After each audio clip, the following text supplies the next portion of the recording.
Bonjour tout le monde. Aujourd'hui, on va voir la division avec des grands nombres sans calculatrice. Alors, disons qu'on commence avec l'équation A est égal à 34 588 divisé par 4. Pour tous ceux qui sont prêts à faire le calcul tout de suite, je vais devoir dire « Wow, minute ». Il faudrait faire une estimation en premier pour s'assurer de ne pas se tromper. Alors, qu'est-ce que je dois faire pour pouvoir estimer la division d'un gros nombre? Et rappelez-vous que pour l'estimation, on veut que ça se fasse vite. On veut que ça prenne seulement quelques secondes pour trouver la réponse, donc on ne fait pas de calcul. C'est ça. On choisit le multiple de 4 qui est le plus près de 34 588. Rappelle-toi, pour l'estimation, on peut utiliser le multiple qui est le plus près du nombre, qu'il soit plus grand ou plus petit que celui-ci. Mais pour le calcul, on ne peut utiliser que le multiple qui est plus petit que le nombre. Alors, quel est le multiple de 4 le plus près de 34 588? C'est ça, 36 000. Alors, on change notre égal par le signe qui veut dire à peu près égal. Et on change le gros méchant monstre par 36 000.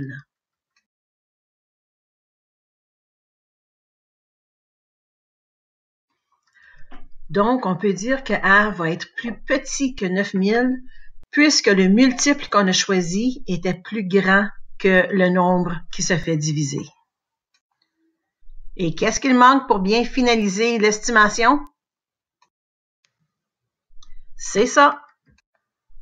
On met le tout dans un nuage pour bien communiquer que c'est une estimation et que ça ne fait pas partie du calcul. Alors là, quand on a fait notre estimation, on est prêt à faire le calcul. Quelle est la première chose qu'on doit faire pour pouvoir bien travailler quand on fait notre division? Oui, c'est ça. Tu travailles bien. Félicitations.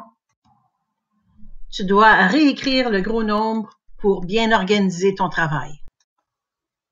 Et quelle question vas-tu te poser rendu à cette étape? Exactement. Tu regardes les deux premiers chiffres du nombre et tu te poses la question: quel est le multiple de 4 le plus près et en dessous de 34? Oui, c'est ça. 32 est un multiple de 4 qui est facile à diviser. Alors, tout ce que tu as à faire, c'est d'écrire 32 en dessous du 34 et d'ajouter des zéros pour marquer les positions. Et là, tu peux facilement faire 32 000 divisé par 4.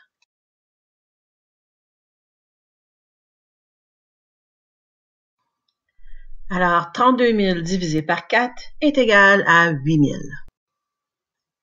Là, on a trouvé le quart de 32 000. Mais on veut vraiment avoir le quart de 34 588. Alors, qu'est-ce qu'on fait? Oui, il faut travailler avec le restant. Il faut faire une soustraction et trouver le quart de la différence. Mais moi, je suis pas une calculatrice. Je suis pas capable de faire 2588 divisé par 4 et trouver la réponse juste comme ça. Alors, qu'est-ce que je vais faire? Oui, je vais refaire les mêmes démarches que j'ai déjà fait. Je trouve le multiple de 4 le plus près de 25 et je l'écris en dessous en m'assurant de mettre les zéros pour garder les positions manquantes. Je divise ce nouveau nombre par 4 et j'obtiens 600. Et je fais une soustraction pour trouver le quart de ce qui me reste. 188 divisé par 4? Madame Séguin, pourquoi tu paniques? C'est toi qui nous dis toujours qu'on est capable de faire le travail que tu nous donnes. Il faut juste prendre le temps de regarder ce qu'on a fait et de prendre les étapes qu'on connaît. Ah oui, tu as raison. Alors, le multiple de 4 le plus proche de 18 est 16. On ajoute le 0 pour garder la position et on divise ce nouveau nombre par 4, qui nous donne 40. Et là, on fait la soustraction de 188 moins 160, qui nous donne 28. Et, yahoo! 28 se divise facilement par 4. Et 28 divisé par 4, c'est 7. Alors, il me reste une chose à faire pour trouver 34 588 divisé par 4. Qu'est-ce que ça pourrait bien être? C'est ça. On additionne toutes les réponses ensemble. Et ça nous donne 8647. Comme on l'a vu au tout début avec l'estimation, la réponse devrait être plus petite que 9000. En effet, je valide, 8647 est plus petit que 9000. On peut donc écrire la réponse et l'encadrer pour bien communiquer la réponse finale.